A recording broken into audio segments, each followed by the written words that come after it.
Hey gang, how you doing? This is Dwayne from ITMasterKey.com. Today we're going to talk about rooting and jailbreaking a mobile device. Make sure you stick around to the end of the video to see if rooting or jailbreaking is a good idea for you. No matter if you got an iPhone, an Android, or even a flip phone. Not only did LeBron get a shot of Stone Cold Steve Austin on his phone, but backstage he was hanging out with the superstars, Stacy Keibler and Goldberg, just to name a few. Well, maybe not a flip phone. All of them come with firmware. Firmware is simply the operating system and the software that comes directly from the manufacturer. If the operating system provided by the manufacturer doesn't quite fit your needs, you can change it. If you download a custom operating system on an Android, it's called rooting. If you download a custom operating system on an iPhone, it's called jailbreaking. With either or, the possibilities are endless. You can add or remove functions, make an iPhone more like an Android, or vice versa. You can even create your own operating system. Now, those are some of the advantages, but as always, unfortunately, there's some disadvantages. One of the disadvantages is that as soon as you use a custom operating system, it voids your warranty. The manufacturer doesn't want you using anything except the software that they approve to be on the device. Another thing is updates and upgrades and stuff like that will cease to work because the update system is looking for the operating system that came with the device, not the super duper operating system that you put on the device. Another thing is using a custom operating system, your cell phone carrier may not be able to unlock your device. If you're not familiar with unlocking the device, it just means that if you got a T-Mobile phone, you can unlock it and you can use it on AT&T, or you can go to Verizon, or you go to Cricket or Boost or wherever you want to go. Last but not least, your device may be susceptible to viruses and malware via backdoors. So a backdoor is simply a backdoor, meaning that things can creep in without you knowing. So if you didn't create the custom OS yourself, if you got it from a buddy, or if you got it from a friend, they may have put things in there to spy on you, to steal information, so on and so forth. So if you just absolutely have to use a custom operating system, I would say try the operating system first on a secondary device. Don't put the custom operating system on your primary device, just in case the custom operating system bricks your phone.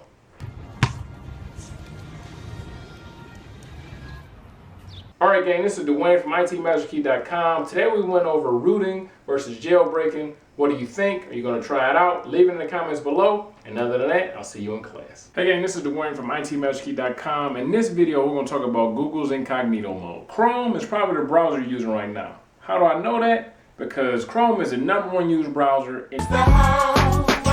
But did you know Google had an incognito mode? When you go incognito mode, the local machine doesn't save any of your browsing history. So you can pretty much go on the internet and do whatever you want to, right? That's wrong. So wrong.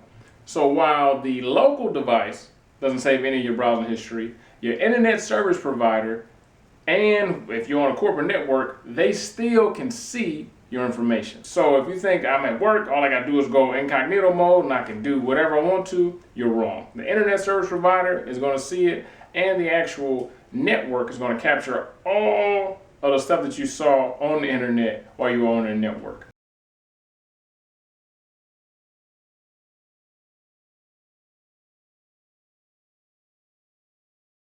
The incognito mode useless? Nah, it's not useless. It still adds an extra layer of security, but if you honestly really want to go incognito, then you can use something called a VPN, and it actually puts you inside of a little bitty bubble and gives you your own virtual private network, and it encrypts your traffic going from wherever you are to wherever it's going to, and it's hard for someone to detect exactly where you are and what you're doing. So today we went over incognito mode. If you're interested in getting any type of IT certifications, whether it's Microsoft, Cisco, CEH, or CompTIA, head over to ITMasterKey.com and we'll be glad to enroll you into a course. And other than that, I'll see you in class. Hey gang, this is Dwayne from ITMasterKey.com, and today I want to talk about social media, employment, and you. So for most of us, social media is an integrated part of our lives, whether it's for personal or for business. It can be an extremely powerful tool, but you got to be careful because that one snap or that one tweet or that one Instagram video can completely ruin your lives. So in this video, I want to go over a couple tips for you to use social media a little bit more responsible so you don't get fired. The first step is pretty easy. think before you post. How you doing? I want to come over here and talk to you about the promotion. Oh, hey, Mr. Willis. Yeah, I've been looking forward to that promotion. I can finally get that football outfit out of layaway. Yeah, after looking over your evaluations and monitoring your work, that's not going to happen. You may be the worst employee we've ever had.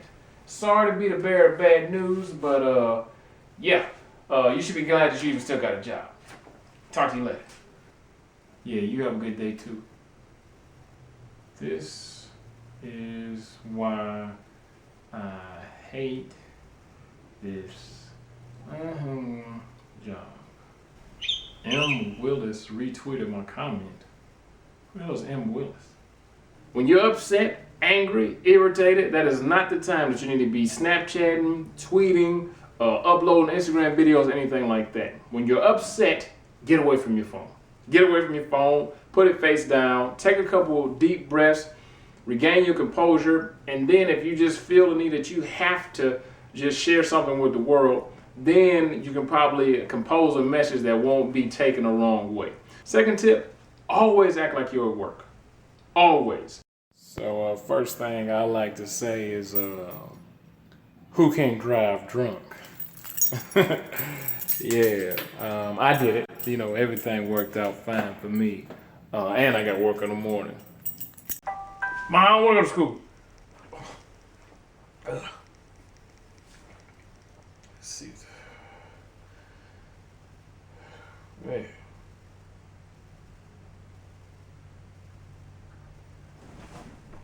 To whom damn. The parking pass too?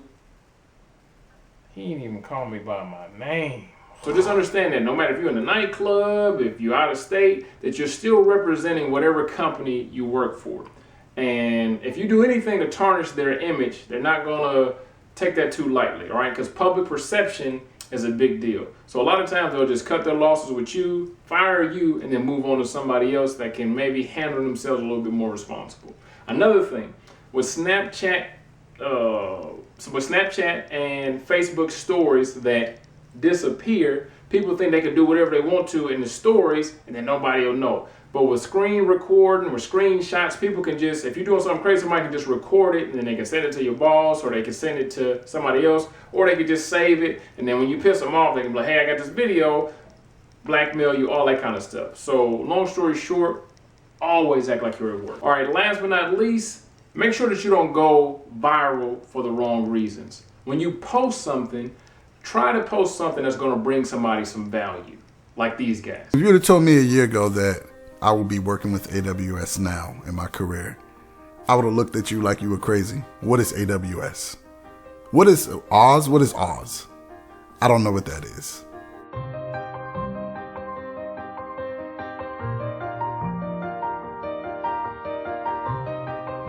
From high school to now, man, I held like 182,000 jobs. I felt like...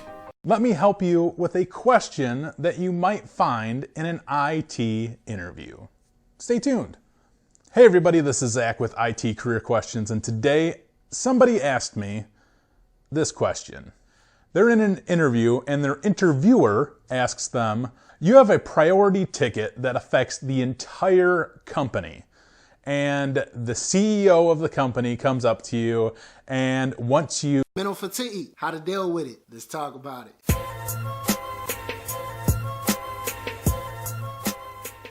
What's good, YouTube? I'm Dewan. If you're new to my channel, if you're just watching this video, subscribe. Recently, I got hit up on my Twitter again. What's happening? If you're not following my Twitter, you should. DLight330. But anyway, Diddly Dude hit me up on Twitter.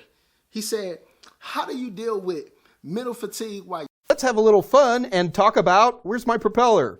Linux. Now, Linux is considered by many people to be a nerdy operating system. And well, since I'm a nerd, I like that. I think I'm kind of a nerdy person who likes nerdy operating systems.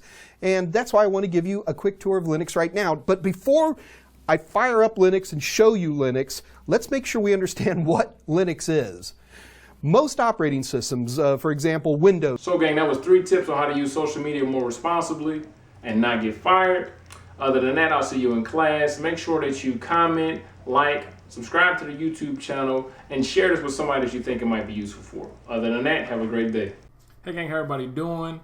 Today we're going to be talking about the OSI model. So the OSI model, simply put, is a reference model that just shows us how data goes through the network. Since we can actually see the ones and the zeros and can actually see an email go from the sender to the receiver, the OSI model is set up to show you from the physical layer all the way to whatever application that you're actually using, how that actually works. So we're going to go through this. It's actually 7 layers. We're going to go through each one, figure out what each layer does and what protocols work at each layer. We need to know the protocols that work at every layer. A protocol is just simply rules, standards, how things actually work. And some of the protocols that work at the application layer, which is the 7th layer, the last layer of the OSI model. Whenever we're looking at the OSI model, I always want you guys to look at it from the physical to the application, because that's how the exam is going to look at it. Whenever they ask you a question, what layer does blah, blah, blah, blah happen? It's always talking about from the physical up to application.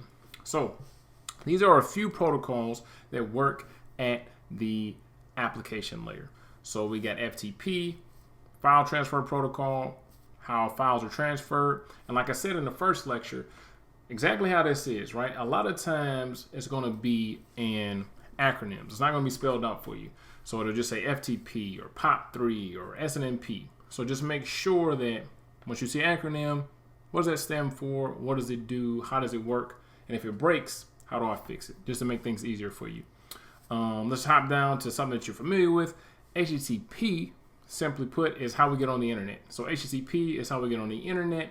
Then HTTPS is a secure version of HTTP. So if you log into your banking website, log into Facebook, after you authenticate to something, you're going to be using HTTPS. IMAP, POP3, and SMTP all deal with email. All of those protocols deal with email.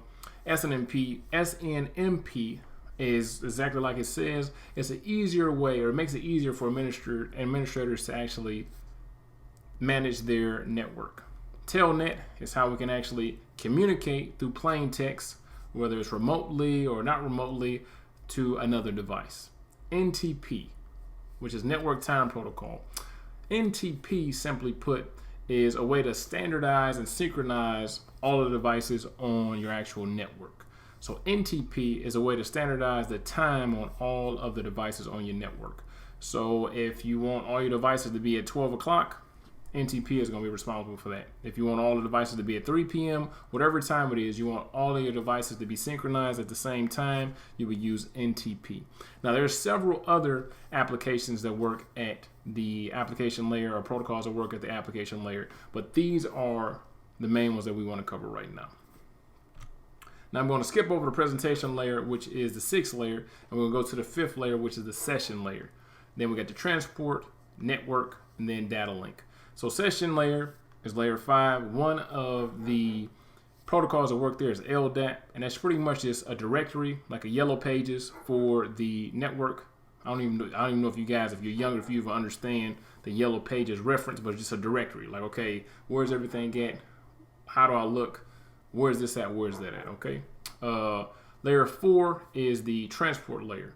So there's 2 different ways that we can actually transport information. We can either use TCP or UDP. Transport layer, TCP or UDP. So TCP is connection oriented. UDP is connectionless. TCP, connection oriented. UDP is connectionless. What does that mean? TCP cares if the receiver actually receives whatever you sent. UDP doesn't. You send it. If they get it, great. If they don't get it, oh well. So UDP is a lot faster, but it's not as reliable. TCP is really reliable. One of the examples that uses TCP would be email. Because if you send an email, you want to make sure that the receiver actually receives whatever you sent. UDP, an example of that would be any streaming service. Netflix, YouTube, any of that kind of stuff is going to use UDP because it just sends the information. It sends the information. If you get it, great. If not, you can reload the program or rewind or whatever you have to do. Just for speed purposes, UDP is connectionless. It doesn't need any acknowledgments. It doesn't need you to say, hey man, I saw that. Everything's okay. UDP for speed, TCP for reliability. Now layer 3 is the network layer. So we got a lot of stuff that works there, and the main purpose of the network layer is going to be IP addressing. There's one really important device that works at the network layer. What device is that? That device is a router. A router works at layer 3. And routers use IP addresses to forward information. So the first two bullets, IPv version 4 and IPv version 6. So that's IP addressing. And an IP address is nothing more than your logical address on the network. So we got version 4 and version 6. We've ran out of version 4 IP addresses. Now we're going to be using version 6. So version 4 didn't allot enough IP addresses for everybody in the world. Version 6 stepped into place to give us more IP addresses so we didn't run out of IP addresses. But the main thing, layer 3, network layer, what device works there? A router. Another name for a router is a gateway, okay? So data link layer, the device that works there is going to be a switch. Layer 3, routers work there. Layer 2, switches work there. And a protocol that works there is the address resolution protocol. So we got ARP, works at layer 2, layer 3, switches. Layer 2, routers. Excuse me. Layer 3 is routers. Layer 2 is switches. So excited that I'm getting tongue-tied. But layer 3 is routers and layer 2 is switches, okay? Last but not least is the physical layer. So physical layer is just the cabling and the physical stuff, all right? So where you go from the actual PC or the actual laptop to the ones and zeros, okay? So where the ones and zeros are actually created is going to be at the physical layer. Then we go up from there. So as we can see from this little graphic, layer 1 to layer 7, we got 7 layers: physical, data link, network, transport, session, presentation, and application. Before we go to the next slide, quick little question.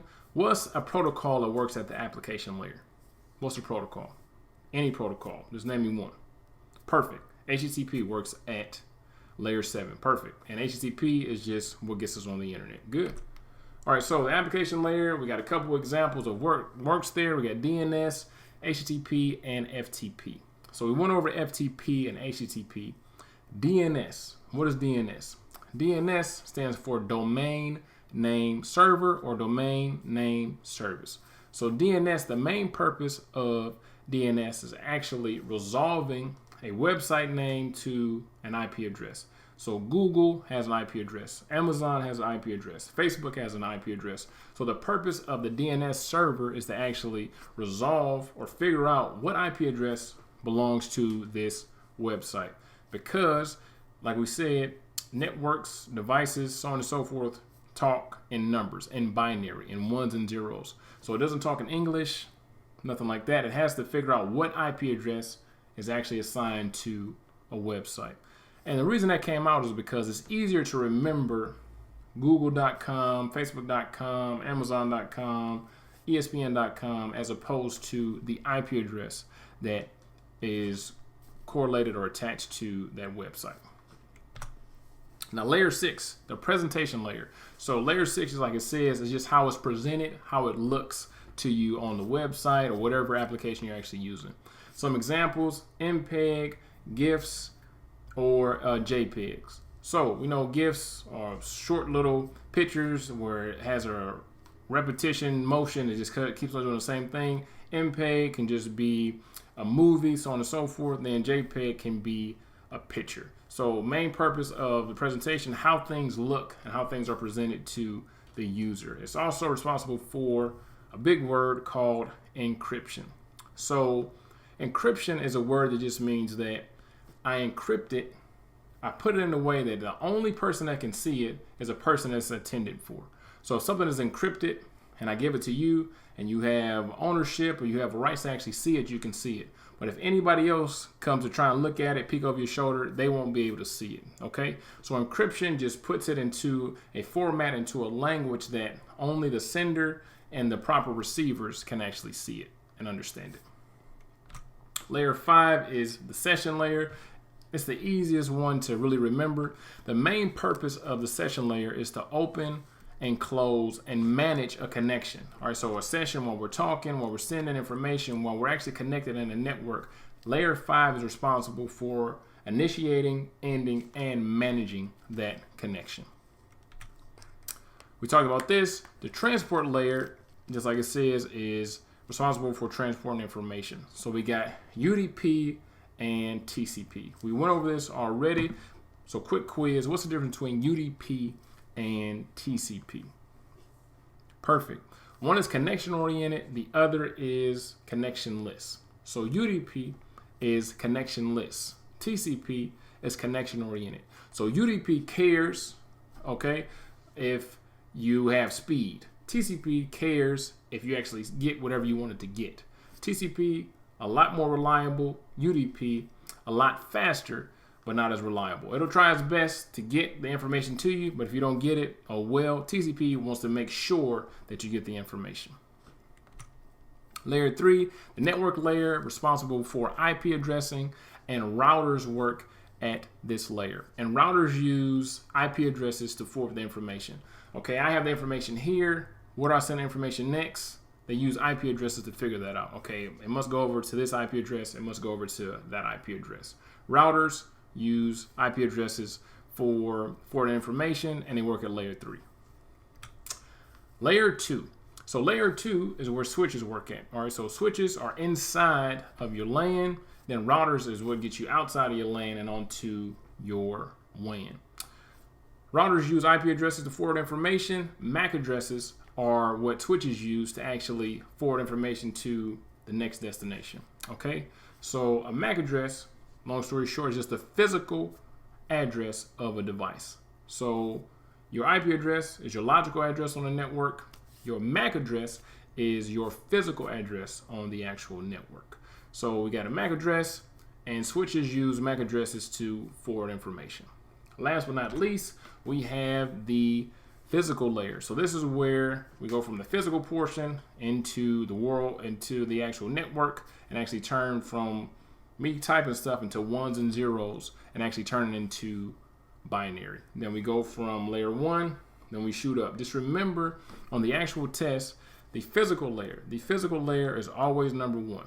No matter how you look at it, no matter how the question is posed to you, the first layer is always the physical layer, no matter what. All right, so if it asks you what's layer 3, what layer is that? Network, perfect. If it asks you what's layer 5, perfect, session. Just remember, it's always from bottom to top when they pose you the questions. So, Cat 5, Cat this, Cat that. Cat, just like everything else, is short for category. All right, so we got Cat 1 all the way up to Cat 7. You guys are probably using either a Cat 5 or a Cat 5e or a Cat 6. Most of you guys are probably using a Cat 5e. Now, the category depends on what it can actually do and what it's used for. For example, Cat 1, standard telephone line. Cat 3 is designed for 10 base T networks. I want you guys to focus on the features for a minute. Cat 3, 5, and 5e. It says 10, 100, and 1,000. So 10 base T networks, 100 base T network, 1,000 base T networks. Whenever you see that, the number just means how fast it can go. All right, so 10 base T, 10 megabits per second. 100 base T, 100 megabits per second. 1,000 base T, 1,000 megabytes per second, or theoretically 1 gigabyte per second. When we look in the middle, it says speed and distance. For example, Cat 6, 1,000 megabits up to 100 meters, or 10 gigabits per second up to 55 meters. So, what actually happens after 100 meters, or what happens after 55 meters? Let's say we got a run, instead of being 100 meters, it's 150 meters. What happens after 100 meters? What's the purpose of that? Why is that even important? Perfect. So after 100 meters, you're going to start receiving or experiencing degradation. So instead of going 1,000 megabits per second, it may go 950, 900, depending on how long you actually run the line. So after the recommended length, you start actually experiencing degradation. If it's in a wired network, it's called degradation. If we're in a wireless network, it's called attenuation. So we got Cat 1 all the way up to Cat 7, and you can see that the speed varies a lot. For example, Cat 7 is 10 gigabits per second up to 100 meters. So you can have 10 gigabits per second up to 100 meters. And just remember, the numbers just represent how fast it goes. 1,000 base T is 1,000 megabytes. 10G base T, 10 gigabytes per second. All right, so those are super. After Cat 6 is pretty fast. Even Cat 6 is super fast. 10 gigabits per second is really fast. So we got the category on the left, speed distance in the middle, all the way to the right, what it's actually built for. So category 1, if you're using category 1 for Ethernet, or excuse me, for internet, you would just be using regular dial-up, and you would be having a terrible time. You're trying to watch YouTube videos on dial-up internet. But category, Cat, is short for category, and these are the different speeds and distances for them. Like we were just talking about, the network interface card, which is what that picture is down there, is correlated or attached to the MAC address. So the MAC address is the physical address of the network interface card. The network interface card is what your RJ45, we just made one of those cables, plug into. So the actual connector that the RJ45 connects to is the MAC address, or the NIC card. The actual address, the MAC address, is actually 48 bits long. And the IP address, subnetting lecture, we talked about IP addresses, and those are 32-bit if it's a version 4, 128-bit if it's a version 6. So with the MAC address, it's 48 bits, okay? If we want to actually figure out what is our MAC address, what does it look like, we can go to the command line and actually type in ipconfig/all, and then it'll actually pop up with our physical address. If you look down at the picture below where it says physical address 00-08, the rest of that stuff, that's actually the MAC address. If you're on a Linux or a Mac box, you would put in ifconfig as opposed to ipconfig. Layer 2, MAC addresses, and what switches used to figure out how to forward information. Hey gang, it's story time. This is Adrian. A few weeks ago, he got an email that said for the low price of $999, somebody could get him PMP, CSSSP, and CEH certified, and he wouldn't have to study or even take the test. Long story short, somebody will go inside the testing center and take the exam for him. Then he can get a $100,000 job, he could get a company car, he could get all the wonderful things that comes with certification. So now Adrian is patiently awaiting his interviewer to come in for his first job as a chief security officer. Let's see how it goes. Hey Adrian, how you doing? My name is Mr. Important. I'm gonna be your interviewer today. How you doing? Oh, hey sir, how you doing? I'm doing real good. I'm doing real good. I'm doing real good today. I see that you got CSSP, you got CEH, you got CAS, and you got a few other certifications as well. Tell me a little bit about your background. Well, my background is in technology and the technological fields that come with being technical. Okay. What is an IP address? Now, I know this is super easy for you, but I just, just throwing something out there. Shit. So excuse me. So we're just gonna start this. That's where we starting at. Okay. So an IP address, you understand? The IP stands for intergalactical processor address. Okay, and an intergalactical process address actually shows you your address within the global universe. Yeah, that's what IP address is. Next question. in your own words, what is social engineering? Okay, so social engineering, okay, is when a group of engineers, you understand, get together at a community gathering or place or club, you know, or what have you, and they talk and have meetings and they become sociable. Thus, we have social engineering. I don't know how the hell you got these certifications, but you don't deserve them. To be honest, I wouldn't hire you as the chief security officer. I wouldn't hire you as help desk. I wouldn't hire you as, well, the janitor. So have a good day and stop cheating on your exams. You have a good day. All right, gang. So that was a quick little story about why you should never cheat on the exam, because you're going to get found out in the interview. It's going to happen. Somebody's going to ask you something that you're not going to know. So just go ahead and study for the certification, learn the skills, get the knowledge, and then go get the job. Other than that, I'll see you in class. Hey gang, this is Dwayne from ITMasterKey.com. Today we're going to go through a Security Plus test prep course. So the main purpose of this course is to get you a little bit more comfortable with taking the test. I know taking the test is nerve-wracking. You're feeling weird. You don't know what to do. So hopefully after you watch this video, you feel a little bit more comfortable. So let's not waste any time. Let's get straight into it. So, Security Plus exam.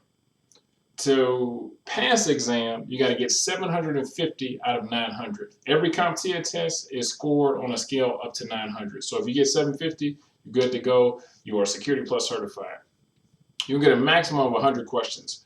Most times, you're not going to get more than 90 questions. And if you're doing really good, you actually get less than 90 questions. So pretty much, if you go through the test and you get up to question 70 and you've been killing it, the test is pretty much set up to know, okay, this guy or this girl knows exactly what she's talking about. She knows the material, so let's go ahead and get her out of here and get her certified, or him certified.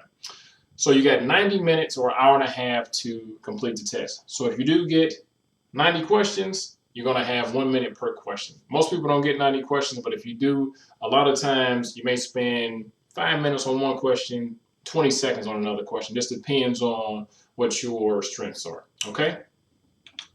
So this is how the test is actually broken down. 21% of the test is going to be going over threats, attacks, and vulnerabilities. 22% technologies and tools. Architecture and design is going to be 15%. Identity and access management is going to be 16%. Risk management is going to be 14%. And cryptography and PKI is going to be 12%. So that's going to be the breakdown, making up 100%. Right? So if you try to figure out what the hell do I need to know? What should I focus on? These are going to be the things that you're going to need to focus on, because that's what's going to be on the test. Like I always harp on, make sure that you feel good with troubleshooting. The way the CompTIA tests are structured, pretty much the entire test is just one big scenario. Sally did blah, blah, blah, blah. Why did she do that? What happened? All right, there's going to be some things that's like, what is this? But most of it is going to be a scenario. You have to figure out what happened or what went wrong or how you can prevent that from happening again. Sound good? All right, so we're going to watch this quick little video that's actually going to break down the question types that's going to be presented on CompTIA test. So anytime we are taking a CompTIA test, there's different types of questions. You can have multiple choice. You can have drag and drop. You can have simulations, right? So this video is going to say exactly what I'm about to say, but I'm going to say it anyway. The simulations are worth a lot more than the multiple choice.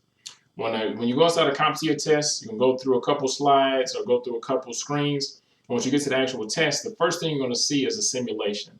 Now, a simulation is a little bit different from the regular multiple choice just because you have to implement something. It may be putting in a command. It may be turning something on, turning something off. It may be configuring a wireless access point, but it's going to be something that you actually have to do, something that you have to prove that you know what you're doing. This is CompTIA's way of showing that you have hands-on skills, right? So instead of just regurgitating some information that you remembered, let's actually implement that inside this simulated environment. Hopefully that makes sense. So turn it up a little bit.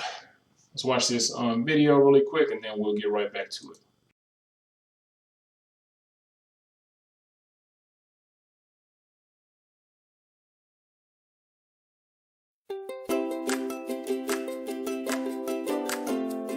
Are you wondering what it's like to take a CompTIA exam? This video will show you the different exam features and types of exam questions. The first item you'll see, after the welcome screen, is the Candidate Agreement, also called the NDA. You're allowed up to 28 minutes to review this document. These first couple of screens also show you how much time you have to take the test and the score you need to pass. The following features are available to help you during the test. Navigation arrows allow you to move back and forth from question to question.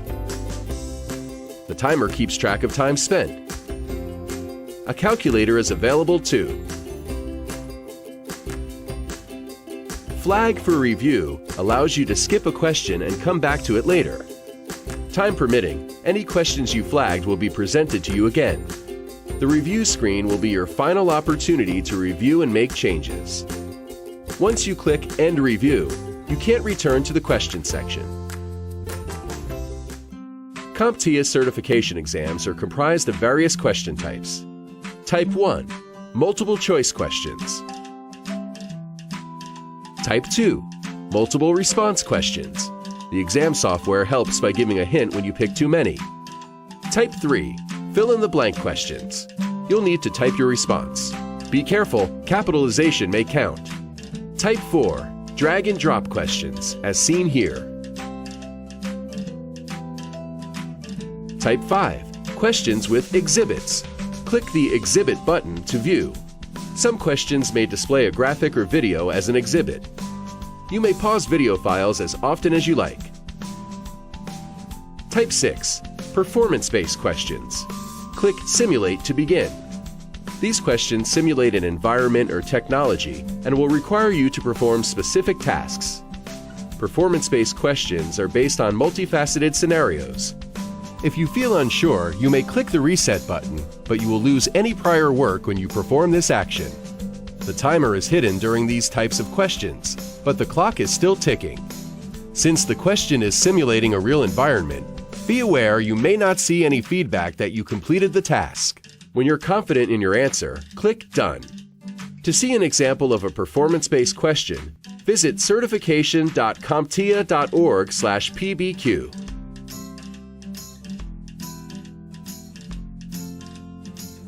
Before you click End Exam, you may be asked to complete a short survey. Afterward, you'll see your score. It's important to note CompTIA may add question types to its exams that you haven't seen in this video. Also, all translated exams provide the same functionality as English language exams. Clicking the Exhibit button on most translated exams will show test questions and options in English. The one exception may be performance-based questions. We hope this video helped you become more familiar with what to expect on a CompTIA certification exam. We wish you the best on your certification exam. Okay, gang, now that we know what to expect on the actual exam, just understand that when you're actually going through the simulation part, which is at the beginning, like they said in the video, won't be any clock, no timer, no nothing. So make sure that you're not in there doing the damn simulation for an hour, and then when you get out of the simulation, you still got, 70, 80 something questions to go through and only got 30 minutes to do it. So, if you got to watch or something, or just, be cognizant. And a lot of times, if you've been doing the simulation for more than 15, 20 minutes, you're probably going in the wrong direction anyway, right? So if it's just taking you too long, or the simulation pop up and you just like, I don't know what the hell to do, just skip it, and then come back to it. Because what happens is a lot of times you'll get inside the actual test, and something in the test, a question or an answer, a spark, something like, oh, that's what the hell they wanted me to do inside of the simulation, right? So what I'm going to do now is go through about 10 or 15 questions just to get you kind of acclimated to a troubleshooting scenario-based test, right? So you rock through the simulation, and then like I said, on the simulations, it may be a drag and drop. The video mentioned a calculator, no math, you won't need a calculator. and fill in the blank. No fill in the blank either. Unless you had to do something where you're actually inside of a virtual machine or a virtual environment where you may have to type a server name or type in a command, that's something different, right? So you might have to type stuff in, but as far as like, what is this? And then I have a blank spot, you won't have to worry about any of that. You may have to drag and drop some stuff, but you won't have to actually fill in the blank for anything, okay? So like I said, the simulations can be anything from what type of biometric security is best for home defense, or what type of security is best for a big organization, what type of security is best for a small business owner. And this may be physical stuff, this may be logical stuff, but it's just a simulation, right? Simulating a real world environment. Not going to beat a dead horse, but just understand, just so you're not completely shell shocked when you get in there. The first thing you're going to do is going to be a simulation. And those simulations, you can get 1, you can get 2, you can get 3. It may be, one after the other. You may just get 2, and then you're inside the test. You may get 3, you're inside the test. All right. So just make sure that you concentrate on the simulations. As soon as you see it, you don't know what the hell's going on. Skip it and then come back to it. You mark it for a review, then come back to it. One last thing before I forget. The simulations, whatever it tells you to do, it doesn't give you any indication that it was done correctly, if that makes sense, okay? Whatever it tells you to do, it won't say, hey, great job. It won't no damn buzzers go off or nothing, right? So you have to make sure that whatever the steps are, whatever it's asking you to do, that you implement that. And when you click next, that whatever you think is supposed to be done is going to be done.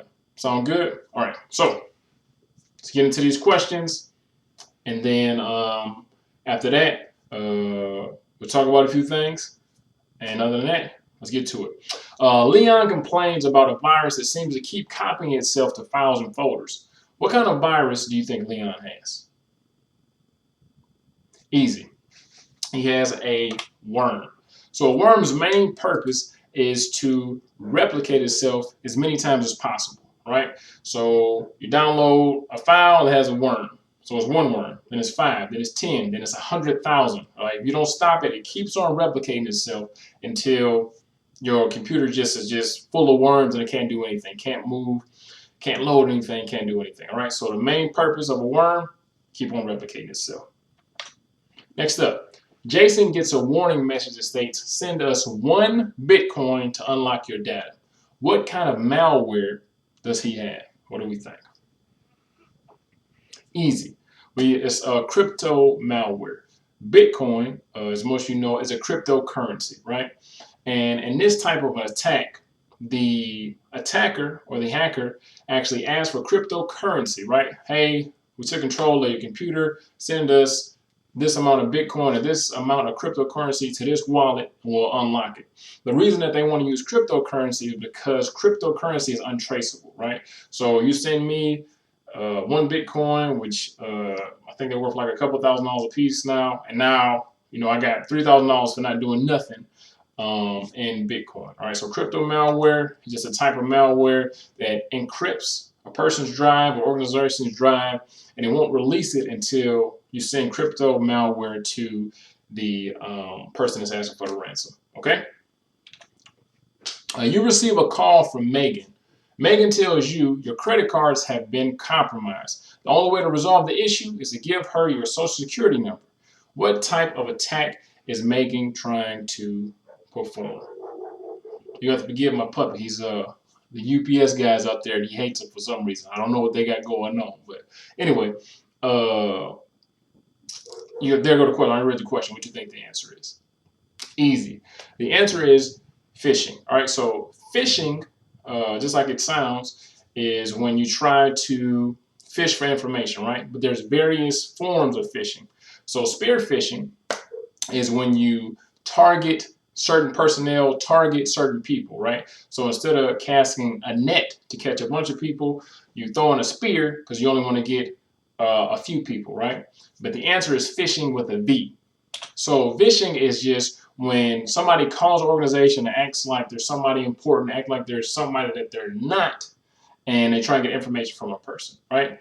So in this realm, phishing are all types of social engineering, All right, so social engineering is just when somebody tries to befriend somebody, somebody tries to manipulate somebody, somebody tries to get information out of somebody by being sociable, whether it's through email, like the Nigerian prince scams that I'm pretty sure you guys have heard of before. And if you haven't, if you get an email from a Nigerian prince that says, hey man, you know, I got $100 million, but it's tied up in the US. I just need you to send me your social so I can send them your social. And then once they release the money, I'll give you $1 million. Now, most of the times, this is only works on people that just aren't tech savvy, maybe older people, or maybe people that, I don't know, can't read well. I don't know. But if you get a email from a Nigerian prince, it's not Prince Hakeem. It's not the real guy. All right. So Lamont types IT master key into his browser. The Master I.T website appears for a second, then he's redirected to ITT.com. What type of attack is Lamont experiencing? What do we think? So phishing, we already talked about that. This doesn't really sound like that type of thing. This doesn't really sound like phishing for information. It doesn't sound like Lamont was actually contacted by anybody. It just seems like he's trying to go to one website, but he keeps on going to a different website.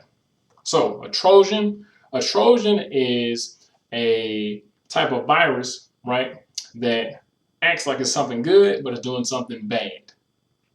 Good, bad. For example, you download free antivirus, right? So that's great. I don't have to pay anything. And then once you download that free antivirus, your ass end up getting the virus, right? Because there was actually a virus inside of the free antivirus, right? So that's how they get you.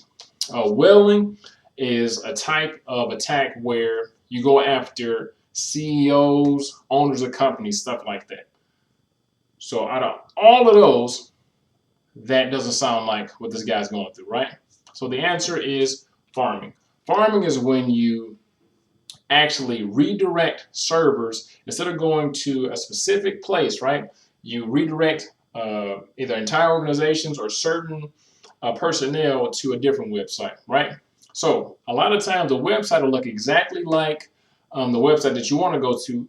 If you're not paying attention, you'll be able to enter your card information, you'll be able to enter a lot of personal information, and then by the time you click enter, the attacker already has all your information. So Lamont is experiencing a farming attack, okay? Next up, Tammy plugs a home router into her job's office network, which is no bueno. What is this called? Easy. So a router, another name for a router is an access point. A rogue access point is just, you know, maybe your company has Wi-Fi, but you like sitting on the edge of the building and the Wi-Fi isn't as strong as you like. So you say, you know what? Shit, I know where to plug this in at. I'm just gonna plug this into one of these jacks that's not secure. And that's another thing a lot of organizations do. They have ports, open ports that are actually active. All right. So if you're in an organization right now, or if you want to get a promotion, or you want to look cool at work tomorrow, if you're working in tech, if you have any available ports, right? If there's just ports out in the lobby or ports just where it's accessible to other people, you can plug in an access point, which is a router or a dongle or whatever you have. You can plug it in, and if it doesn't have port security or if it doesn't have any type of security on it, that's literally an access point, and people can come in and access their network through that access point. So it's no bueno, all right? Rogue access point is when you bring a router or access point from off of the network onto the network that's not authorized. Make sense? Great. Jamal, a penetration tester, has received zero information about his next client. Nothing. He is to perform a penetration test in 15 minutes. What type of testing is he most likely to perform? So penetration testing, right? In a nutshell, penetration testing is exactly what it sounds like. So you set up an organization, you set up a website, you set up an entire network, and you want to see how strong it is. So you do penetration testing to see what your weaknesses are, right? So a penetration tester, you wouldn't be able to tell I wrote these damn slides the way I'm stuttering, but all right, a penetration tester come in and they'll show you your weaknesses, right? They'll show you okay, this firewall over here isn't that strong. It only took me 30 seconds to get through it. You need to disable the SSID over here because I cracked this. It's a penetration tester to show you your weaknesses before an outside attack or an outside influence actually exposes it. Because it's a lot cheaper to just hire a penetration tester and he go through or she go through and show you the weaknesses as opposed to you find out after it's actually already hacked. Now, with that being said, make sure the penetration tester is somebody that is ethical and that they won't actually penetrate your network and take stuff from it. Okay? Anyway, bringing it full circle, if you give a penetration tester no information at all about your organization or about the infrastructure or about the setup, it's going to be called black box testing, right? Now, if you give him or her some information about the network, some information about the personnel, information about different security controls, that would be gray box. White box is you get a person a whole shebang and bang. Like this is everything, this is how everything's set up. How would you go about it? Now, depending on which one you choose, is going to be different levels of technical expertise as well as cost. All right. Now, a black box tester is probably going to be the most, because this guy doesn't know anything about anything. He got to do all the research, got to do everything. Each one of these have its advantage. But if you don't do anything, right, you should do one of these just to see, okay, what are my weaknesses? Because in your mind, you're like, I got this blocked up, I got that blocked up. But once you get that another set of eyes that's trained, you can see all of the things that you messed up on, all the things you missed, okay? Will has completed his penetration test. He starts describing an attack where an employee can set an attack to occur 30 minutes after they're fired. So you're fired, 30 minutes after that, the whole network go down. What is the name of this type of attack? What is that called? Easy, perfect. Logic bomb. So a logic bomb is a type of virus or a type of malware that's set off by a certain time or a certain action. The time could be, I don't know, 3 o'clock, September 19th. I want the whole network to go down. And, you know, I quit, I don't know, in April. And then September, boom, the whole network go down. Or it could be somebody's birthday, or it could be like a certain event, New Year's come, or Halloween come, and then boom, once that event or that time comes, the virus is introduced to the network or to the system. Sally walks into her computer lab and screams. It's kind of dramatic, but it's okay. Someone took all the laptops. How could she have physically secured the laptops to avoid this? Now, when you get inside the testing center, sad to say, but testing anxiety is a real thing. But just take a couple deep breaths, try and gather yourself, because a lot of times the answer is inside the question, right? So, keyword out all this stuff, physically. Which one of those will physically secure the laptops? Easy. Cable locks. So cable lock them to the desk or to the table leg, just so it'll be harder to steal or to be impossible, depending on how good the cable locks were. Okay? You have a large sign on your building that states trespassers will be shot. Bang, bang. What type of security control will this describe? What do you think? So there's a couple different types of security controls. What do we think it would be? Deterring. Too easy. So that would deter people from, because like, damn, if I come over here, I might get shot. So let me go next door and, you know, hop over that fence because maybe they don't shoot. I don't know, right? So a deterrent, it would be something that people can see, or what's another? Beware of dog. And that would be a deterrent because it's like, oh, you know, if I have this fence, I might get bit by a dog. Okay? Lou is developing an application. His team is getting frustrated because they believe things are taking much longer than they should. Lou develops a sequential step-by-step process. I gotta do this, I gotta do this, and I gotta do this. 1, 2, 3, 4. Can't do 4 before I do 2. Can't do 2 before I do so on and so forth, right? So, Java and Linux, that's already out of there because that's not how you develop an application. Or that's not models to develop applications. Agile, right? Agile is a way you can develop things. You have to go step by step. You can do things out of order. You can do things any way you want to, and it'll all come together as one. Waterfall, on the other hand, you have to do everything step by step by step. So sometimes that'll actually stop and make things longer than it should, because in Agile, this department can be working on this part, and I can be working on this part, and they can work on this part, as opposed to this department was working on their part, and this department is waiting for them to get finished. Okay? An auto dealership doesn't want to be responsible for damages that incur to their cars, so they purchase insurance for all their cars. What has the company done? So risk mitigation is another thing that's going to be on the test. You can transfer risk, accept risk, avoid risk, and migrate risk. Is that true? No. Migrate is not one. Just threw it in for you, or did I misspell it? You'll never know. So the last one is mitigation. Mitigate. All right, you can mitigate risk. Mitigate risk, avoid risk, accept risk, or transfer risk. In this example, which one of those did they do? Easy. They transferred the risk to the insurance company. Good. Serious Sam Incorporated network users reuse old passwords. So my password is 12345 ABC. It expired 30 days ago.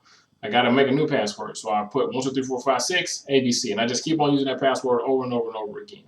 And you should know how that can be dangerous or not as secure, right? Because a lot of times people write their password down. A lot of times people have passwords that aren't that secure. So if you've been using the same password for 12 years, if I notice what your password is, that's what I'm going to use when I try and get onto your system, right? So what needs to be updated in group policy so people can't reuse their own passwords? Easy. Password history. So password history actually keeps a history of your passwords. If I put in 12345 ABC as my password, it would say, no, man, you already used that. You got to change it to something else. Okay? And Jenny has put in an incorrect password 5 times. A message is displayed stating her account will be unavailable for the next 24 hours. What has been implemented? Easy. Account lockout. So a lot of times this will be a deterrent or an extra layer of security for people if somebody's actually trying to break into their account, right? So 9 times out of 10, if you got account lockout, sometimes people do forget their passwords and they go ahead and try and live on the edge and take that final attempt and end up getting locked out. But even though it may be annoying, that's an extra layer of security, because if they didn't have that account lockout, somebody could literally try as many variations of passwords as they could and eventually crack it.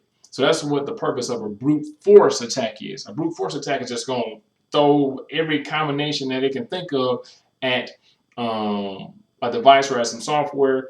And if the account lockout policy isn't there, it's going to have infinity to try and figure out what your password is. Okay? Gina has set up a network that runs flawlessly. Her intention is to capture would-be attackers. The network does not contain any useful information, though. So what type of network has Gina set up? Easy. A honeypot. So a honeypot is a network designed to attract hackers. The reason for this is just for lessons learned, just to figure out, man, how the hell are they getting into our network, right? So if you set up a honeypot and it's kind of close to what your network is like, you can actually see in real time, okay, this is what our weaknesses are. This is how they keep on getting in. This is how they're stealing information, or this is how that virus took over our network. Make sense? Good. Server room access is controlled with proximity badges that record all entries and exits from the data center. The records identify which staff members access the data center in the event of theft. What is this organization trying to prevent? Easy. Tailgating. So tailgating is when somebody pretty much tries to ride on your coattail, just like when you're driving, somebody tailgates, somebody about to run into the back of you. It's when somebody's following too close. So let's say that you live in an apartment building, right? You put in your PIN number, or you swipe your badge, or however you get into your apartment complex. So I open up the door, and as I'm opening up the door, somebody runs in behind me, or somebody just say, hey man, I forgot my keys, can I run in there? That would be an example of tailgating. And that happens at apartment complexes, organizations, so on and so forth. So a lot of times, especially at work and at your home, you need to kind of, know who works there, know who your neighbors are, because you don't want to just let somebody into your domicile. Okay? All right, gang. So That's actually the end of the review. Just to bring things back home, you need a 750 to pass the test, right? You're not going to get more than 90 questions. You're going to have 90 minutes to pass the exam. Take a deep breath. Try and be as calm as possible. First things you're going to see is going to be some simulations, right? The simulations is going to be something that has to do with the stuff you've been studying anyway. It's not going to be some brand new shit that they just pulled out of nowhere. It's going to be something that you've been studying for months, weeks, years, how long you've been studying for this test, right? So after you get through the simulations, you're going to go to the multiple choice questions. So remember, when you're going through the simulations, no clock, no timer. Let me tell you something else. Oh, and the simulations, if you don't know what to do, remember, mark it for review and come back. Because like I said, there's going to be something inside the actual questions that's going to jog your memory and be like, oh, that's what they meant when they wanted me to do that, right?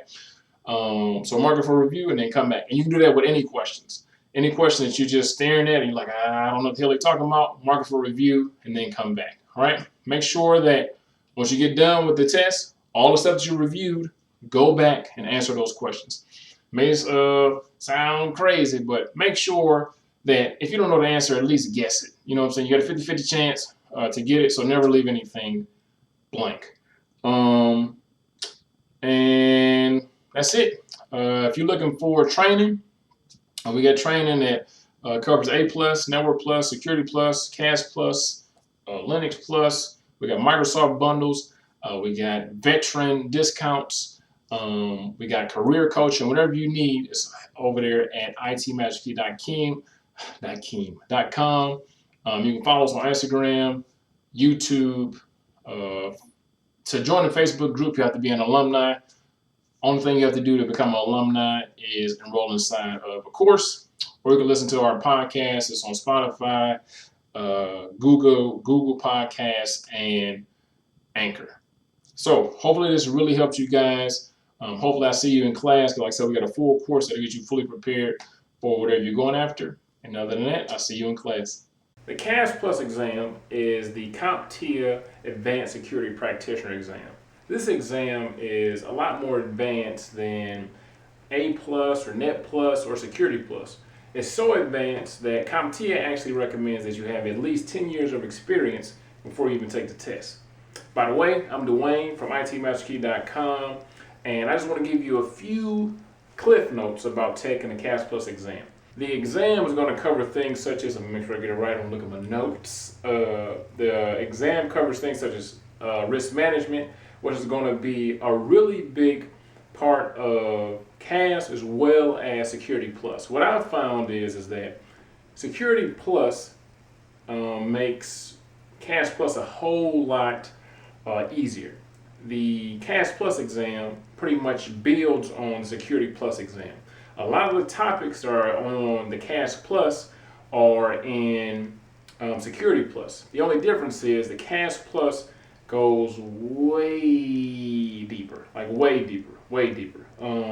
The CAS Plus, pretty much, if you took that as your first exam, it would be pretty rough, man. It'd be pretty rough because the information is presented in a way that you should already know this stuff, right? You should already know this stuff. It's not too much, what is this, what is that, but how you actually implement. It's pretty much you are the chief security officer and a organization is dependent on you to make sure everything is safe. So a lot of things are presented in a way that you should already notice. Pretty much going inside of the testing center, the test is presented in a way as if you got 10 years of experience, you got a couple certifications, and you work in the field. So me personally, CAS Plus being your first exam is a terrible idea. Maybe the worst ever. But so if you wanted to take the exam, study really hard, and like I said, those are the prerequisites. Not the prerequisites, but those are the suggestions that you have all that experience. So first thing they're going to talk about is risk management. Another thing they're going to go over is enterprise security. So enterprise security is security that deals with organizations, right? So organizations need to have things secured, have things safe, whether it's data, whether it's physical security. So that's going to be a big part of the exam as well. Next up is going to be technical integration. What that means is that as new technology comes out, how you actually integrate it within your organization. Cloud computing is hot, so how do you actually implement that securely inside of your organization? Automation is a hot topic. How do you implement that securely? AI is really big. Virtual reality is really big. Augmented reality. How can you implement those things safely inside your organization? Next up are research methods. What do you use to research trends, news, and new technology? So research and development. So you research things and then you develop them, and you actually implement them inside of an organization, right? So those are the main things that's going to come up on the exam. The exam itself, I don't need to look at my notes anymore. The exam itself is 165 minutes, and you got a maximum of 90 questions. Most or all CompTIA tests are on a scale up to 900, except this test. All right, this test is pass or fail, which kind of sucks. It kind of sucks a little bit, to be honest with you, because a lot of times if you take an exam and the passing score is 725 and you get a 3, you kind of know like, oh, I need to really study. Or if you get a 650 out of 700, so on and so forth, you kind of know where you stand. This is pass or fail, man. Like if you pass, fantastic. If you fail, you got to take it again. The cost of the exam itself is $439. So if I was you, I would prepare, study up. If you plan on taking the exam soon, we have a course, CAS Plus course and development right now. It should be available in the next couple months. Our course also, if you don't have a Security Plus and at least 5 years of experience, we won't accept you inside of the course, just because we want to make sure that you set yourself up for success. Because if I took CAS Plus as my first exam, I probably wouldn't have any certifications, because it would have just crushed my dreams, because I would have failed it miserably probably. And another thing is, with certifications, I lost my train of thought. Oh, back on track. With certifications, test anxiety is real, right? So once you get in there, you're gonna be nervous, and then the first question may throw you off. And if it's CAS Plus and you only got like a year of help desk and no certifications, the first question is going to be like, what the hell are they talking about? What? You know, it's not even going to look like English. But anyway, this video was about CAS Plus. Like I said, if you're interested in joining the course, you can head over to itmasterkey.com. We're actually enrolling right now for the course. It should be up at the latest December, at the earliest probably August, right? But it's actually filling up faster than I expected, but that's cool. If you want to go over there, you can. Hey gang, today we're going to talk about, should you get a degree or certification? So reason number one is time. It usually takes 4 to 6 months to get a certification, while it takes 4 years to get a degree. So in theory, a person gets certified and be working in the field all before a person that was trying to get a degree even graduate. Before I get into reason number two, I completely forgot to introduce myself. I'm Dwayne from itmasterkey.com, and if you're looking for any IT certification training, you can head over there and get certified. Anyway, reason number two is money. Money, money, money. Money is a big factor when it comes to getting a degree or getting a certification. Now, the average college tuition is over $25,000. While the average certification is well under $1,000. You do the math. Reason number three is relevant material. If you got a degree from 15 years ago, how relevant is that information to what's going on right now? So with certifications, you have to be aware of emerging trends and changes in your field due to having to recertify periodically. So pretty much you have to stay abreast of what's going on if you want to get recertified. Reason number four is being marketable. Certification shows employers that you take your field, your specialty, you take it serious. You took the extra mile to get specialty training to get specialized in a certain area of your field. Now, with degrees, of course, it's going to make you more marketable as well, but most times you get lost in a sea of other people that have degrees as well. That specialty training just gives you that extra advantage, that extra step that says, hey, this guy or girl actually knows what they're doing. So in summary, gang, if you want to make an immediate impact and get the most bang for your buck, I would suggest going the certification route. Now, if you are about to sign up for college, you're in college, you're about to graduate, in no way, shape, or form are you wrong. But if you're thinking about going to college or don't know if you should finish, just make sure that you make an informed decision. Okay, how much is it going to cost? How much will the job pay me after I get this degree? So on and so forth. Just make sure that you have as much information as possible to make the greatest decision for yourself. So drop in the comments below if you agree or disagree and why. And other than that, I'll see you in class. Hey gang, so you're probably watching this video because you're thinking about taking A+. So just to give you a quick little overview, the 900 series, which is 901 and 902, retires on July 31st. But don't worry, if you've been studying for that, you can still take that exam. As long as you get certified before July 31st, you're good to go. We actually got a few courses over at itmasterkey.com that'll help you get certified before that time. But anyway, that's not why you're here. The new version is 1001 and 1002, right? So you got 901, 902, then you got 1001 and 1002. The difference between the two is that, like I said, the 900 series expires on July 31st. You can either take that or you can take the new version. The new version has a more emphasis on cloud computing and virtualization. So that's one of the major differences between the two. Both of them still have 2 parts. Both of them still have the same score. So you need a 675 to pass the first part and a 700 to pass the second part. If you get both of those together, then you'll pass the A+ certification. So after this quick little introduction I'm giving you guys, there's going to be a review of A+ questions, right? So A+ question stuff to look out for, tips and tricks. Not tricks, but just some tips, all right? And other than that, I'll see you in class. Hey gang, let's get straight into it, all right? So we're going to talk about the A+ 1001 exam. So to pass exam, you need 675 out of 900. Every CompTIA test is going to be out of 900, except CAS Plus, which is way down the line for you guys, all right? Multiple choice and performance-based questions is what you're going to see on the exam. So multiple choice just means that you get a question and you have multiple answers that you can choose. Now, the performance-based is talking about simulations. You probably heard about this if you've been researching a little bit. Performance-based simulations are CompTIA's way of doing hands-on. So instead of just having a question and then you got to answer it, you're going to actually have to perform some kind of function, right? So it may be securing a wireless network. It may be making a network as secure as possible, installing RFID, installing hotspots, installing virus protection. Just long story short, it may be, I guess I'm making the story even longer. It may be installing new components inside of a PC. It's just going to be actually applying something, if that makes sense. Instead of just a question and an answer, you actually perform something, all right?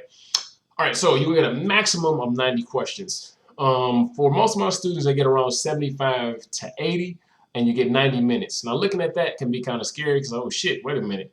90 questions, 90 minutes, I don't have enough time.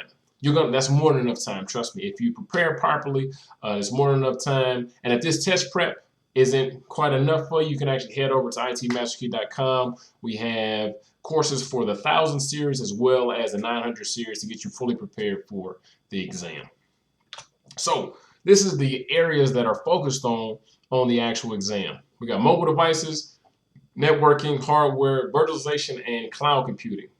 Virtualization and cloud computing is one of the main differences, all right, between this exam and the 900 series. So this exam focuses more on that, and that's pretty much the only real difference that I've seen so far. And last but not least, hardware and network troubleshooting. So these are 5 domains that you need to focus on to be successful in the test.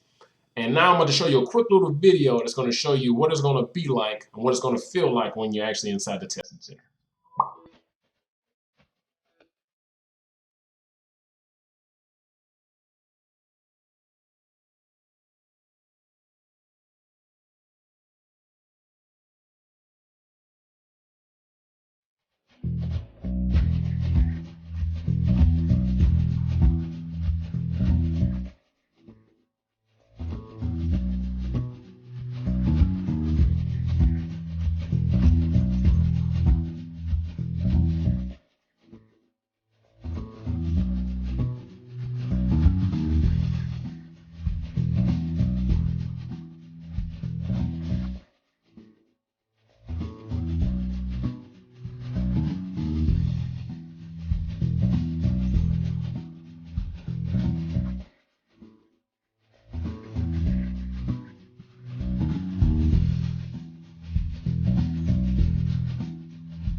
All right, gang, we're back. So since we know exactly what it's going to be like when we go inside the testing center, let's go through a couple questions and answers to try and see where you're at right now. All right, so this isn't meant to be, oh, you know, I'm about to give you all the answers to the damn test. Not at all. I'm just trying to give you more clarity and a better perspective on what you need to know and how your thought process needs to be. Because on these exams, especially, troubleshooting and critical thinking is going to be pivotal to actually pass the exam. Because damn near every question is something is broke, how do you fix it? Okay, so let's get straight into it. Ronnie accidentally spills soda onto his laptop, and Ronnie brings his laptop to you with expectation that you'll be able to fix it. What steps should you take to ensure the laptop can be salvaged? Choose 2. Easy, perfect. Remove the internal parts from the case. Take notes of screw locations. So taking notes of screw locations, when you're taking apart a PC or a laptop, all the screws may look like they're the same size, but some of them are a little bit smaller, some of them may be a little bit bigger. So what you can do is just take notes, write down, okay, this screw goes here, this screw goes there, or even easier, since 2019, you can just take a video, right, as you're taking it apart, and then just watch the video back when you're actually trying to put it back together, okay? Next up, Jamal wants to save paper by printing on both sides. What printer setting must be on for this to happen?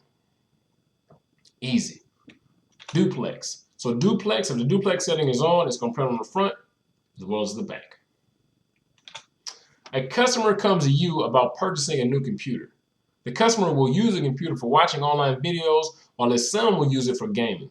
What features should be the focal points that satisfy both users? So what's something we need to focus on to make the dad happy as well as the son? Easy. So the processor is the most important thing or would be the most important thing for this user, right? So SSD hard drive, it would make the operating system a little bit faster, but it wouldn't necessarily make the gaming experience fast enough to handle the game that he's probably going to be playing. The RAM would make startup time and things like that a lot faster, and it would actually improve the gaming performance as well. But if the quad core or if the processor wasn't strong enough, then it wouldn't matter, all right? If it couldn't handle all the processes that the game is throwing at it, having to render all the graphics and all this other stuff, then it wouldn't work. And actually, some of the computer games now, you may need a damn octa-core processor just for it to run smoothly, all right? 2 cooling fans. Cooling fans are important no matter what you're doing, but for this, it would be a later thought as opposed to the processor, all right? SOHO. A SOHO router would connect. You know what? I'm actually glad I put that in there. So acronyms. Acronyms are a huge thing on this test, right? So if you ever see an acronym, you don't know what the hell it stands for, make sure that you go look it up, just so when you're on the exam, you actually know what's going on, okay? So SOHO stands for Small Office Home Office. So let's keep on rocking out. A SOHO router would connect physically with your computer to provide internet using which cable? Super easy. Ethernet. Perfect. All right, gang. So next up, blank would allow for cloud services to be scalable. So scalable is just a big word that means that as your company grows, the network and your capabilities are able to sustain that growth. So let's say that currently you have 100 users, and in in a year you have 300 users, right? If you're scalable, it means that you can accommodate that extra 200 users, all right? So out of these, what would make cloud services scalable? Easy. Rapid. Hold on. Where's my little bullseye? Where's my bullseye? There it is. Rapid elasticity. All right, so another acronym. Like I said, acronyms can literally whoop your ass on this test. So make sure that you're comfortable with acronyms, all right? So in theory, SSO, or single sign-on, should reduce the number of trouble tickets received daily. Is that true or false? So single sign-on, really quick, just means that you sign on to one platform and you have access to several, right? So let's say that you sign into Facebook, and if you notice, it's pretty much integrated into a lot of other sites. You sign into Facebook, and then you go to another site, and it says enter username and password, or sign in with Facebook or sign in with Google, all right? Meaning that you sign in one time, but you got access to several different things. Easy. It will make it true because when you get inside a help desk or working help desk, a bulk of the stuff you're going to be doing is pretty much just resetting passwords because people forget their passwords and unlock their cell phone. All right, which of the following solutions will be classified as SaaS or software as a service? That's another acronym. Like I said, whenever you see acronyms, look it up really quick because it's going to help you inside the test. Because a lot of times the acronym will give you the answer, or the answers, the actual answers you have to choose from are going to be acronyms. And if you don't know what the hell they stand for, you're going to have a rough day, man. Easy. So a web-based calendar would be an example of software as a service. What is used for wireless payments made by proximity? Easy. NFC, another acronym, which I know you guys love, stands for Near Field Communications, and that's something that you can wireless pay for something via proximity. You got to hold your phone or whatever it is close to the reader, and then it'll take the payment from you. The lead technician was just asked to go to grab some. The lead technician has just asked you to go grab some RAM from the server. What should you come back with? Only two of these answers, remotely make sense. And then one of them is a for sure. Easy. DDR4 is a type of RAM that you will get for the server. SODIMM is a type of RAM as well, but it's used for laptops, okay? Blank is the name of the software or device that hosts a virtual machine. Easy. Hypervisor. Perfect. What most likely has happened if you have an APIPA address? Another acronym for you. I know you guys love that. APIPA, shit, that's going to give you the answer. Well, oh well, that's what we're here for anyway. So you get an APIPA address, which is a private address, if you can't get an address from the DHCP server because you can't communicate with it, you're not connected to it. So it has to assign you something, so it gives you a private address, and that address is going to start with 169. So quick troubleshooting. If you got a 169 IP address, it's because you are not connected to the DHCP server. Thus, this answer is going to be DHCP failure. All right, an RJ45 is used to terminate an Ethernet cable. Is it true or false? Terminate is just a big ass word, an unnecessary word. It just means that that's what's used to end the cable. That's what's used to actually make the cable functional. So just a little connector that you put on the end of the cable to make it plug into whatever you want it to plug into. And this question or statement is true. All right, gang. So we went through that really quick test prep. Like I said, if that wasn't enough for you, you can go ahead and jump into a full course over at itmasterkey.com. Either whether you're going for 900 or 1,000 series, we got you covered. But this is just a bonus tip. The verbiage on the damn test is what gets a lot of people, right? So look out for this stuff. Choose all that apply. Choose all that apply. If one applies, if two applies, if three applies, click all that apply. What's the next step? Look at the scenario, look at what they've done, and what's the next thing that they should do? What's the first step? So looking at the scenario, looking at what's going on, what's the textbook first step? Is it taking off your jewelry? Is it powering the machine off? So on and so forth. I put what's the next step twice because I guess it's extra important, but it is important. I just put it twice by mistake. What's the best option? So looking at the scenario, once again, looking at the individuals that's in the scenario, looking at the organization, right? What is the best option for them? All right?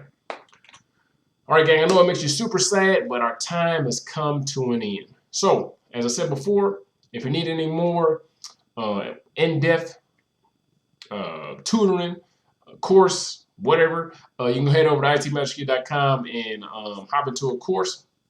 Follow us on all our social media platforms, but most importantly, drop in the comments if you're about to take a test, what test you're about to take, and if this test prep helped you. And other than that, I'll see you in class. Hey gang, this is Dwayne, and these are the 3 things that you have to do to land your first IT job. So first thing you want to do is figure out what field do you want to be in and what lane do you want to be in. Do you want to do networking? Do you want to do cybersecurity? And once you figure out that lane, acquire that knowledge for you to break inside that field. You want to be a developer? You probably need to start coding. You want to be a help desk lead? You need to get really good at troubleshooting. Want to be an ethical hacker? You need to get really good at hacking tools as well as policies and regulations in regards to data security. No matter the field that you want to break into, you're going to have to educate yourself. With the internet, there is a wealth of information at your fingertips. You can listen to podcasts, you can read blogs, you can watch videos such as this one on YouTube or LinkedIn, or you can even enroll in a course. Forgot to tell you, I'm Dwayne from ITMasterKey.com, and I have a multitude of courses that help people just like you break into IT. Number 2 is networking. There's a saying that says your network equals your net worth. A lot of times it's just about the people you know. You have to have the skill sets, you have to have the knowledge, but you also have to be top of mind with the people that matter. So if you are an ethical hacker, if there's an ethical hacking position, you should be top of mind. People should, the hiring managers, whoever is the decision maker should say, hey, this guy or this girl, it would be a great fit for our organization, right? So networking, don't be afraid, don't be shy, don't be weird either, right? Just connect with people and build a rapport with them, right? So if they need something, be there when they need something. If they need advice, advise them. Help them out, and most likely they'll help you out. And with the internet, it makes it super easy. You don't have to be super awkward. You don't have to go to meetup events. If you do that, that's cool too. You can go to meetups and stuff, but you can connect to anybody you want to just by being on your cell phone. So I would say that you can start networking right here. If you want to be an ethical hacker, start connecting with people that are ethical hackers. Matter of fact, I'm going to tag a few people in the IT space that I think you should be following and that I think could help you along in your journey. So those could be your first couple connections, but after that, start connecting with recruiters in your city. Start connecting with other IT pros in your city or in the city that you want to be located in. Or they don't have that be in your city. Just if they seem like they're knowledgeable, if they seem like somebody that you can gain some insight from, I would definitely say start connecting. So pretty much, even if you're an introvert, even if you don't like talking, no big deal. Just connect with these people, tell them your backstory. And a lot of people, especially here on LinkedIn and the YouTube community, really will help you out. Also, I know Facebook, some people like it, some people don't. But there are a lot of really strong communities on Facebook as well as far as IT is concerned. So you can go ahead and try that out as well. So go ahead and get on Facebook. I actually have a Facebook group as well. I'll put the link in the description, and you can head over there and get inside of a community of people that want to see each other win. So with networking, pretty much reach out to as many people as possible that are in the field that you want to be in, and just start talking. And maybe through advice, through tutelage, you can figure out new positions. You can figure out new skill sets and pretty much just help you along your way. You need the team. You need a team, whether you're running a business, whether if you're looking for a job. You need a team of people around you that's going to be supportive and help you along the way. Next up is going to be making sure that your resume is optimized. Making sure that it gets seen by the right people, and that when it gets seen, that it has eye-catching things and it actually tells your entire story. Somebody should be able to look at your resume and tell if you will be a good fit for the job or not. So a lot of times the mistake that people make is just pretty much having a resume. This is my resume, no matter what it is, right? If it's a plumbing job, here go the resume. If it's a damn job to be an astronaut, here go the resume. If it's a job to be a cybersecurity analyst, here go the resume. You should have a tailored resume for each position, okay? I actually put another link in the description below because I have a quick little trick, a quick little tip that'll help you get past the resume bots. If you aren't aware, there are, to increase or decrease time, I guess, there's scanning software that scans to see if you would be a good candidate before you even talk to a human, right? So if you don't have certain keywords and if you don't have certain phrases inside of your resume, you will never see a real person. the software says, hey, this guy or this girl isn't a good fit, so they just pretty much scrap your resume. So you can go ahead and look at that to figure out how to get past the resume bots, right? But one of the major things is, like I said, tailoring your resume to the actual position.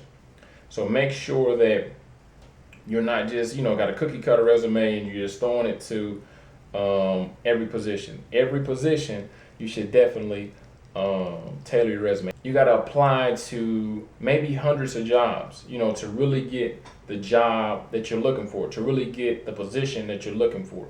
So don't get complacent. Oh, I filled out 1 or 2 applications. You may have to fill out hundreds, 1,000 applications. Then, like I said, with the quick little fix that I have, and you already got a resume, and a lot of times you can just upload your resume to an application. It kind of may sound like a lot, but you can easily, especially if you ain't got no damn job, you could easily do 100. I mean, that is going to be your job. It's finding a job. You can easily do 100 resumes, 100 applications a day, 100 applications a day. If you don't have a job, that need to be, you need to be doing that. 100 applications a day, and then to piggyback off what I said before, meeting or connecting with 5 to 10 new people a day. All right. So optimize your resume, and if you're still not getting any traction, just seeing like stuff isn't working, I would advise enlisting the services of a resume writer, a career coach. I'll actually tag a few that I use for my students, and yeah, man, just go the extra mile to make sure that you get the job of your dream. I know I said I was only gonna do 3, but I'm gonna give you a bonus tip. Another way to land your first IT job is by shadowing, right? Let's say wherever you work currently, if you currently have a job, or even if you don't have a job, whether it's a mom and pop shop or Google, everywhere, every section, every business has an IT office, has an IT team, whether it's one guy or if it's 50 people, right? And you won't get paid probably, and you may have to do this before work or after work, but you can shadow those people just to see what the day-to-day is like, right? So you can see, what does the networking guy do? What does the chief information officer do? What does the security analyst do? For one, to see, do I actually want to do this? You know what I'm saying? To see about, do you actually want to do this job? Because sometimes, people look at the money, or I can make $100,000, or I can make 50, 60, whatever your, pay rate is. And they're like, oh, that's cool, but they don't see that the work that goes into that. Or they're like, oh, I don't really want to do this, right? So a lot of times, if you go ahead and talk to the IT team lead or talk to the people in IT and say, hey, would you mind if I just came over here and maybe shadow one of you guys for 30 minutes a day or 45 minutes a day? So on and so forth. Like I said, this is probably gonna have to be done during your off hours, because I'm pretty sure your boss or wherever you work for is gonna want you to being nosy in the IT department, and you ain't doing what you actually getting paid for, right?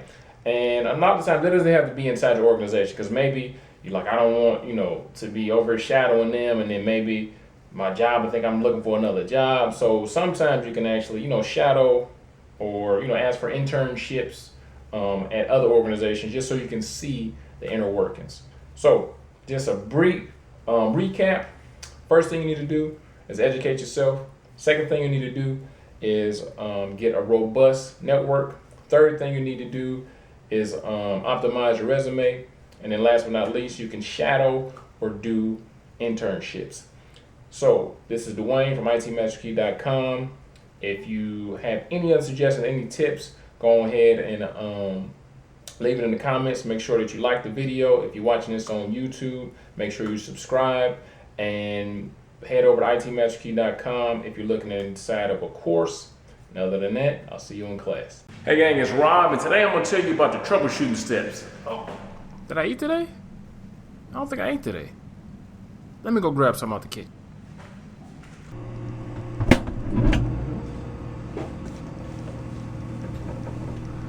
So ain't nothing in this refrigerator at all? Like nothing? Not even baking soda? Man, I gotta do better.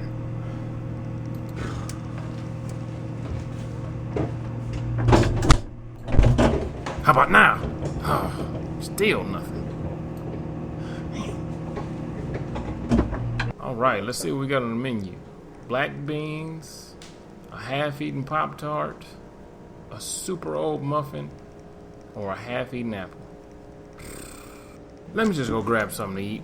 Get my wallet, get my keys. I'm gonna leave Bart here. Nah, I'm gonna take Bart with me.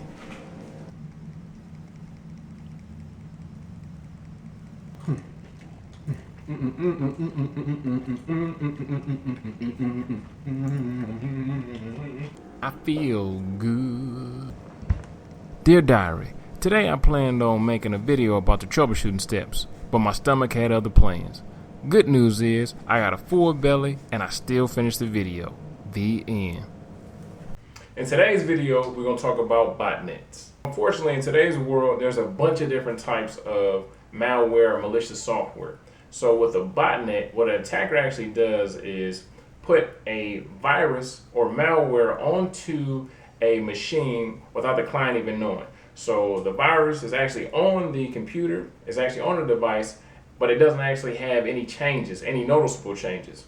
So what happens is the virus lays dormant on that machine for hours, days, months, maybe even years. This virus is put on machines throughout the city, throughout the state, throughout the world, depending on how big the attacker wants the botnet to be. So all of these machines, let's say we got 1,000 in Chicago, 5,000 in Nebraska, 10,000 in Europe. All of these machines come together to form a botnet. And at a predetermined time, or whenever the attacker wants it to happen, all of these machines and a coordinated effort actually attack one device, one organization, one system. So these machines aren't doing anything. The users aren't doing anything.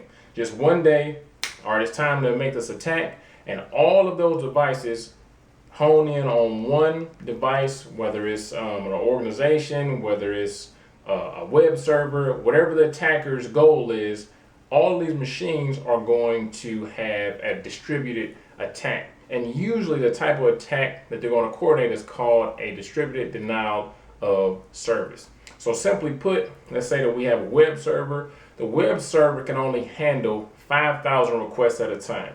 So with this botnet, we have 20,000 devices.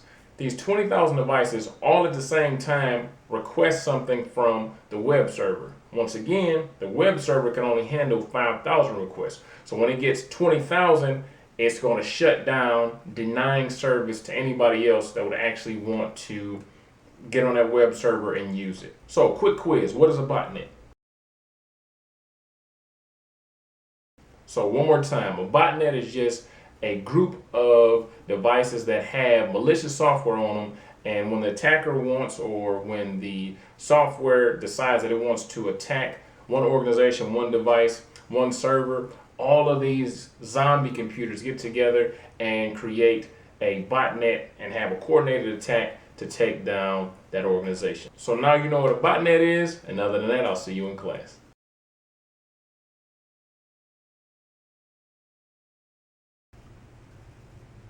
Hey gang, let's talk about the Facebook pixel. Why would you want to know what the Facebook pixel? Hey gang, let's talk about the Hey gang, let's talk about the Facebook Hey gang, let's talk about the Facebook pixel. Why would you want to know about what? Hey gang, let's talk about the Facebook pixel. You're looking at stuff, you like something, right? So you like a page or you like something, and you shit. Oh shit, I forgot my train of thought. Whoa. I'm gonna start over. Yeah, that's probably a good idea. Just start over. No big deal. Okay.